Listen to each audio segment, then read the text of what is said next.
जननी जन्म सौख्यानां वर्धने कुल संपदां पदवी पूर्व पुण्यानां लिख्यते जन्म पत्रिका आदित्याय च सोमाय मंगलाय बुधाय च गुरु शुक्र शनिभ्यश्च राघवे केतवे नमः।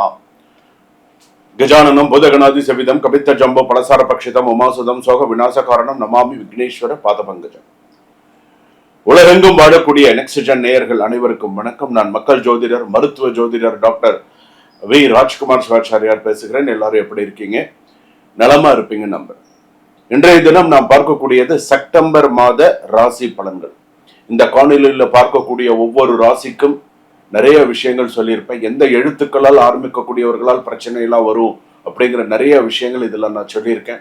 செப்டம்பர் மாத ராசி பலன்கள் ஃபுல்லா பாருங்க। உங்களுக்கு எப்படி இருக்கு அப்படிங்கிறதையும் நீங்க கமெண்ட் பண்ணுங்க। உங்களுக்கு ஏதாவது சந்தேகம் இருந்தால் உடனே கேளுங்க। அதே போல உங்களுடைய ராசி அப்படின்னு சொல்லும்போது செப்டம்பர் மாசத்துல எந்த கிரக நிலைகள் அடிப்படையில நம்ம இந்த ராசி பலன்களை நம்ம சொல்றோம்னா, கோச்சார ரீதியாக 1/9/2026 வந்து பாத்தீங்க அப்படின்னு சொன்னா மேஷத்துல சந்திரன், அதே போல மிதுனத்துல செவ்வாய், அதே போல கடகத்துல குரு உச்சமாகிறார், சிம்மத்துல சூரியன் புதன் கேது, கன்னியில ஜாதகத்துல சுக்கிரன், அதே போல கும்பத்துல ராகு, அதே போல மீனத்துல சனி இருக்கக்கூடிய சூழ்நிலையில ராசிகளுக்கு எப்படி இருக்கும், 12 ராசிக்கு எப்படி இருக்கும், எந்த இடத்துல நம்ம நிதானமா இருக்கணும், எந்த இடத்துல நம்ம கரெக்டா இருக்கணும், எந்த இடத்துல நம்ம என்னென்ன செய்யணும் செய்யக்கூடாது, செய்யணுங்கிற விஷயத்தை விட எந்த இடத்துல செய்யக்கூடாது அப்படிங்கிறது மிக முக்கியமானது, எந்த இடத்துல பேசணும் எந்த இடத்துல பேசக்கூடாது அப்படிங்கிறது மிக முக்கியம்। அதாவது பேசுறதை விட எந்த இடத்துல பேசணும் நுண்ணறிவோட நம்ம பேசுறோம் பார்த்தீங்களா, அதுதான் இம்பார்ட்டன்ட்। இந்த இடத்துல இந்த சார்ந்த இடத்துல நம்ம பேசினா நம்மளோட விஷயம் ஒர்க் அவுட் ஆகுமா அப்படிங்கிறது நம்ம பார்க்கணும்। இந்த இடத்துல பேசினா நமக்கு சரியா இருக்குமா, அந்த இடத்துல பேசணும்। லூஸ் ஸ்டாக்ஸ் இருக்கக்கூடாது, சில விஷயங்கள்லாம் இருக்கக்கூடாது। ஸோ அப்போ மேஷராசிலேருந்து மீனராசி வரைக்கும் ஒவ்வொருத்தரும் ஒரு கஷ்டப்பட்டுட்டு தானே இருக்கீங்க। மேஷராசிலேருந்து மீனராசி வரைக்கும் அப்போ செப்டம்பர் மாதம்னு வரும்போது நீங்கள் எதில் கவனமாக இருக்கும்? ஏதாவது ஒரு சின்ன இடத்துல மிஸ்டேக் பண்ணிடுறீங்க, பண்ணாமல் யாரும் கிடையாது, சின்ன இடத்துல மிஸ்டேக் பண்ணிடுறீங்க। அது சில பேருக்கு பெருசாக தலையில் வந்து விழுந்துடுறது, சில பேருக்கு ஏதோ சமாளிச்சிடுறாங்க, அவ்வளவுதான்। அப்போ நம்ம கவனமாக இருக்க வேண்டும்ங்கிறத நம்ம தெரிஞ்சுக்கிறோம்। பொது ராசி பலன்கள்ல கணவன் மனைவி, சில பேருக்கு வந்து சின்ன பேச்சுவார்த்தை பெரிய விவாகரத்தா மாறிடுறது, குழந்தைகள் நல்லா படிச்சுட்டு இருப்பாங்க, திடீர்னு படிப்புல ஒரு தடங்கள் வருது, அரசியல் ரீதியா இருப்பவர்களுக்கு நிறைய ஏன் இந்த வருஷத்துல நிறைய தோல்விகள் நிறைய வருது। அரசியல்ல இருப்பவர்களுக்கு சில பேருக்கு, நான் எல்லாரையும் சொல்லல, சில பேருக்கு ஏன் அரசியல் ரீதியாக பல தோல்விகளை சந்திச்சுட்டே இருக்கீங்க, இதெல்லாம் நம்ம தெரிஞ்சுக்கணும்। அப்ப செப்டம்பர் மாசத்துல என்ன சொல்லியிருக்கு, என்ன பண்ணணும், கிரகநிலைகள் என்ன சொல்றது, தட் இஸ் மோஸ்ட் இம்பார்ட்டன்ட் அப்படின்னு சொல்றோம்। அதனால வாங்க 12 ராசிக்குள்ள போவோம்। கடைசி வரைக்கும் வீடியோ ஸ்கிப் பண்ணாம பாருங்க, சப்ஸ்கிரைப் பண்ணிக்கோங்க।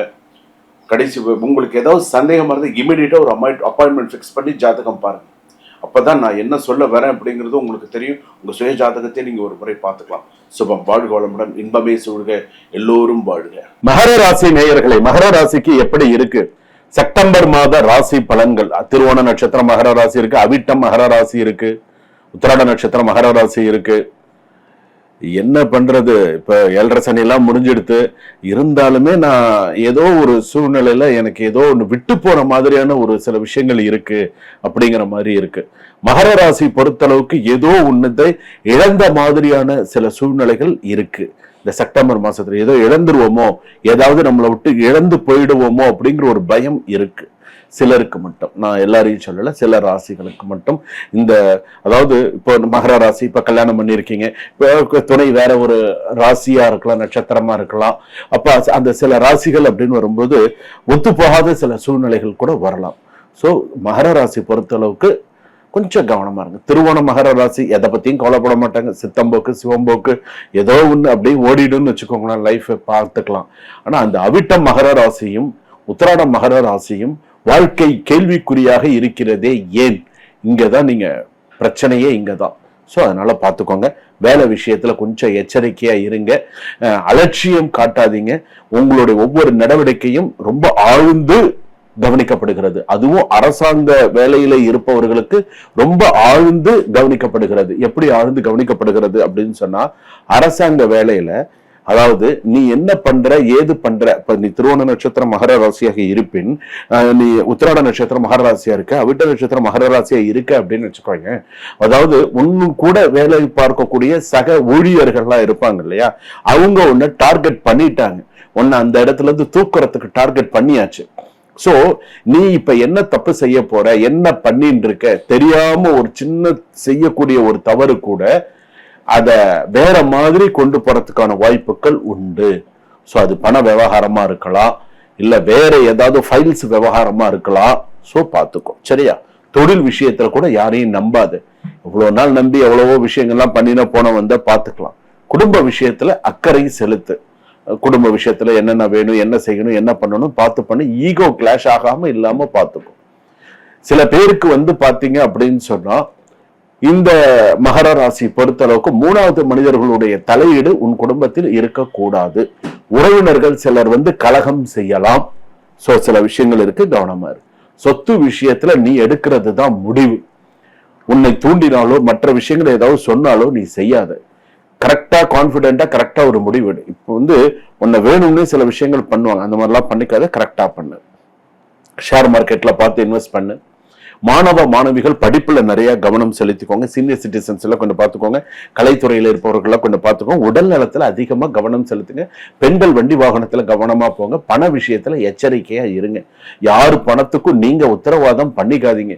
நீங்கள இன்னைக்கு இருக்கக்கூடிய காலகட்டத்துல ₹1 சம்பாதிக்கிறதே பெரிய விஷயம். அதனால அது என்னங்கிறத பார்த்து பண்ணுங்க.